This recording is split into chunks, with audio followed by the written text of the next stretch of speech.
The year is 1587. A ship called the Lion sails from Plymouth, England, carrying dreams of a new life. The journey is long and arduous, filled with the hopes and fears of those on board. On board are 115 men, women, and children, destined for Roanoke Island. They come from various walks of life, united by the promise of a fresh start. This island, off the coast of what is now North Carolina, is their hope for a fresh start, a chance to build a new society.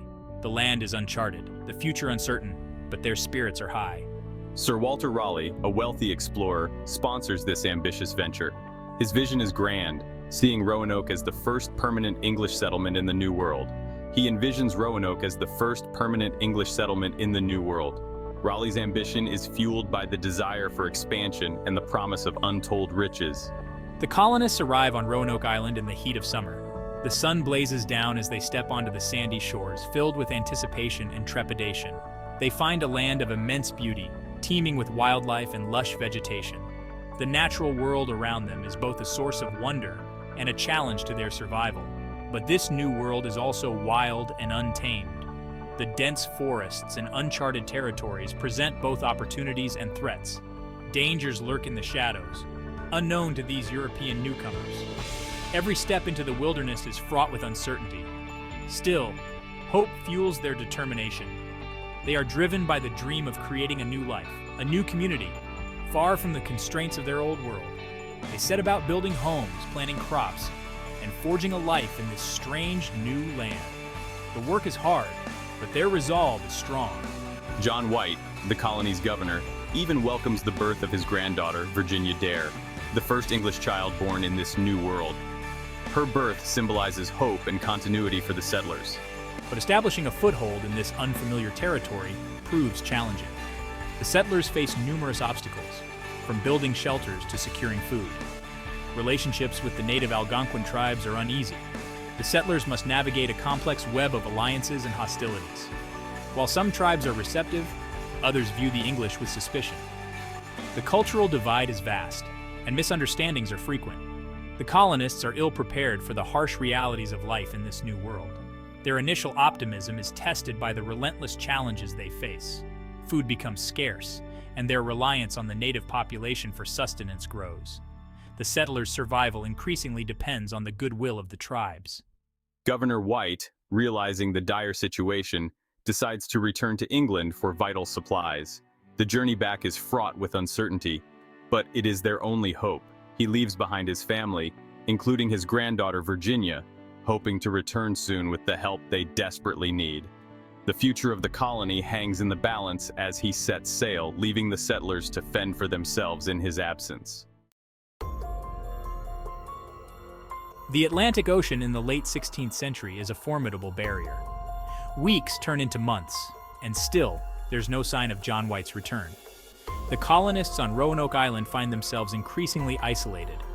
Their supplies dwindle, and their attempts at farming are largely unsuccessful. The promised aid from England seems lost at sea. Fear and uncertainty begin to grip the hearts of the settlers. The relationship between the colonists and the native tribes continues to be precarious. While some natives offer assistance, others remain wary, their distrust fueled by the colonists' desperation.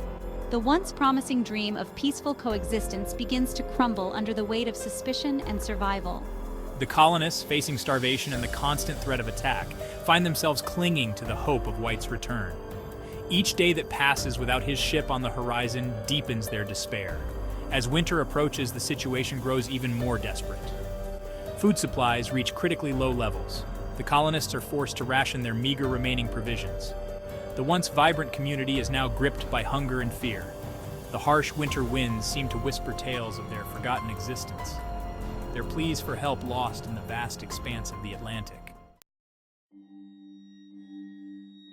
3 long years pass, each day filled with uncertainty and longing.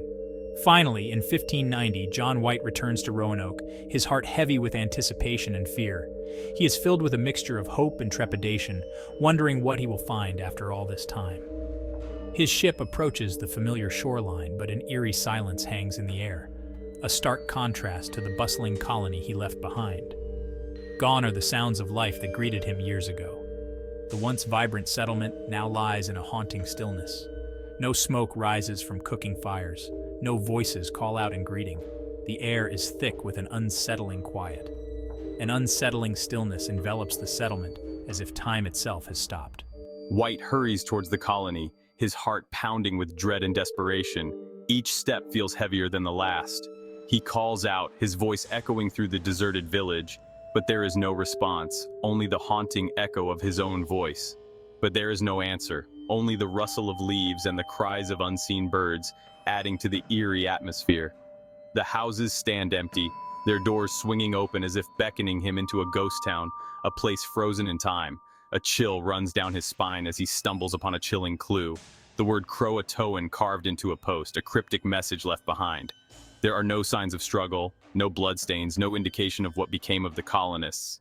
The mystery deepens with every step. The mystery deepens as White discovers another cryptic clue. The letter CRO carved into a nearby tree, a silent witness to the colony's fate. Fear and confusion gnaw at him, his mind racing with possibilities. What could these messages mean? Where could they have gone? The questions swirl in his mind, each more troubling than the last.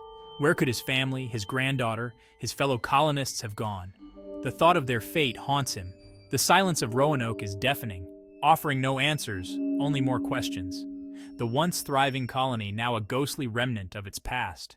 White searches desperately for any sign of life, any indication of the colonists' fate, but the island remains a silent, haunting testament to their disappearance. The mystery of Roanoke lingers, a puzzle that may never be solved. Section 4. CROATOAN, a clue or a dead end? The word CROATOAN offers the only tangible clue to the fate of the lost colony.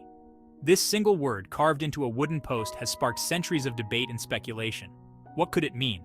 Was it a sign of hope or a grim marker of their end? White knows this word refers to a nearby island, home to a friendly Native American tribe. Could the colonists have sought refuge with them? The CROATOAN tribe, known for their hospitality, might have provided shelter and aid to the struggling settlers. This theory suggests a peaceful assimilation, a blending of cultures in the face of adversity. He never returns to Roanoke, leaving the mystery of the vanished colony unsolved. The unanswered questions linger, haunting the annals of history. What happened to those men, women, and children who vanished without a trace? He hopes to investigate, but is prevented by bad weather.